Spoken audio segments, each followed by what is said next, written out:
once it is stated that one day an undead shall be chosen. There's something a little bit smarmy about Dark Souls' taunting marketing tagline, "Prepare to die." But while bold design choices in a dangerous world provide death with many opportunities, there's no malice here. This atmospheric action RPG triumph isn't into making you suffer, it's about what you gain along the way. Prepare to die might turn ears, but the better question is, are you prepared to play? My hopes for thee are of the highest. Do not such a hope shatter with foul disproportion.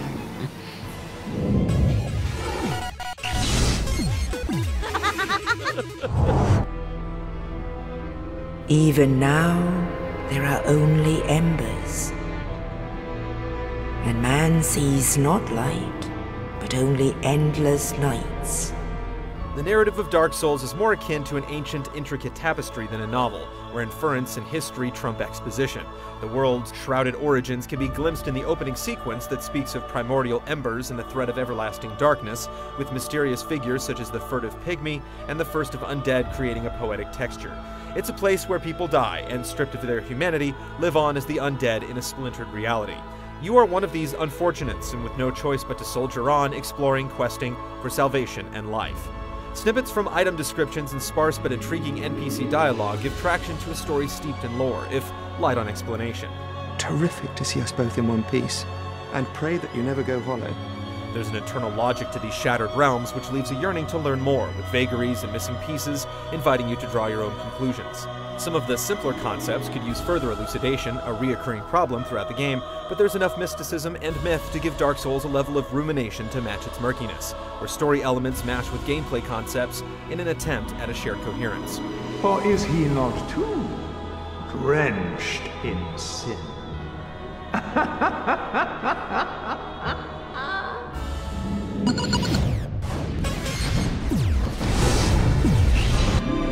Yes, indeed. The dark sign brands the undead. You begin Dark Souls as an undead inmate in a decrepit asylum, where a terse tutorial attempts to instill the game's nature and controls. The game's harsh nature is immediately clear. Brief descriptions give little context to the intricate control system, and even veterans of the precursor Demon Souls might not immediately grasp all the details. Ready or not, you'll have to vanquish a boss almost immediately before being unleashed onto the open world to increase your power and explore. While this barrier to entry has been lowered considerably from its famously difficult predecessor, it remains a notable sticking point. The difficulty isn't the problem, it's that there are insufficient tools to teach the player early on.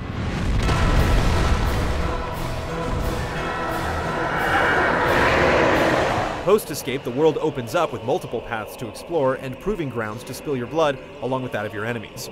The world is open and interconnected, dotted with bonfires that act as small sanctuaries where you can level up, recharge spells, and fill your healing flask. Doing so also resets the state of the world, shuffling monsters back into position, though there are certain foes that, once felled, will stay dead. Dark Souls asks you to be cautious when exploring a new area and makes experience points, in the form of souls you earn from slaying the accursed, a less abstract notion. Souls are earned and can be lost and recovered, and only spent safely at the bonfire to strengthen your character. Your initial class selection is only the starting point.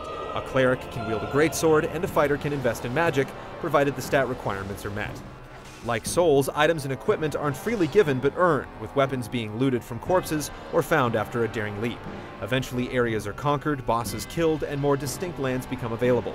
The world becomes a wormy apple, and you the worm, linking disparate zones into an exquisite jigsaw puzzle where each piece is an alluring picture filled with monstrous beasts, unique inhabitants, and no small number of surprises. The experience is further defined by unique online features refined from Demon Souls' original system. It's not all immediately apparent, but meeting the proper conditions let you summon other players to tackle areas cooperatively, invade players, and enter covenants, factions whose favor you earn by assisting or thwarting other human players.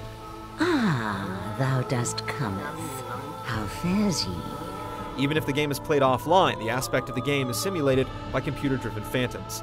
The various layers of interaction, including a messaging system that can enlighten or mislead, and concepts such as a faction dedicated to hunting down invading players, further blur the lines between playing online in an intriguing and rewarding way. There's a certain point in the game where the design clicks, around the time you've overcome a frustrating boss and discovered a much-needed shortcut back to the starting area.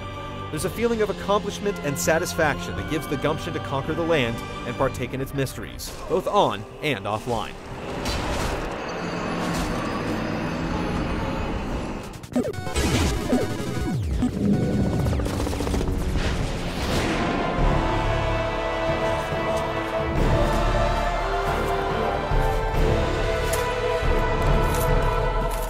Blending genres has become the norm these days, and Dark Souls does it well, mixing in RPG stats and equipment choices with an action game's call for reflexes and grit. They work together, with your accumulated numerical power working in conjunction with keen eyes and quick thumbs to land blows.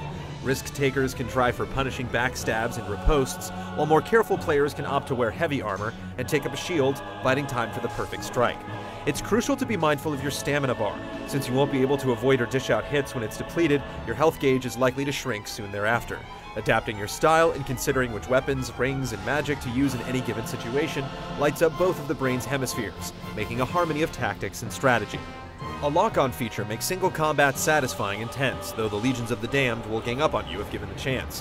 While drawing out a single enemy can be a solid strategy, you won't always have the luxury of solo combat. Many situations force you to deal with multiple enemies, and even bosses, simultaneously, keeping you on your toes. There are a multitude of solutions, and experimentation is encouraged, since it's back to the bonfire if your plans don't quite work out.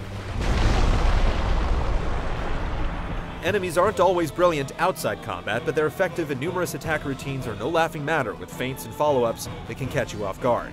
Even a soul-losing death can be satisfying, with new tells discovered that add to your personal experience, if not to your character's statistical one.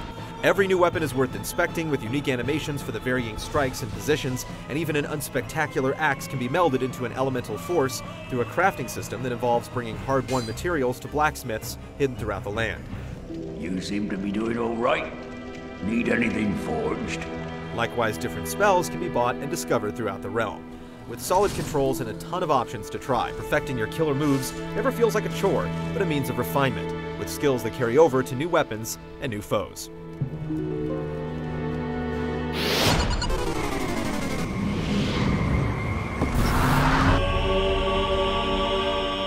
The scope of Dark Souls is certainly not lacking in ambition, though that ambition sometimes eclipses its technical prowess. The lands are distinct and detailed, flowing together with no interruption from loading screens, but the frame rate suffers, with dips that can be annoying or even detrimental to the experience. Animations are lively, especially the brutal grabs and riposts, and although the corpse's rubbery ragdoll dancing comes across as absurd at times, it doesn't affect the gameplay. Human characters, including yours, can feel lacking in detail, but impressively decorated armor and exceptionally well-matched dialogue help sell the believability of the world.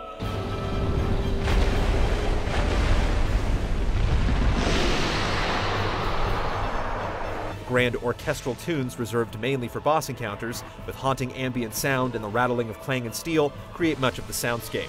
Beautiful and diverse as a whole, it's a shame that the game's artistic merits aren't consistently matched by technical performance. Despite the occasional imperfections, however, this strange and expansive world is truly something to behold.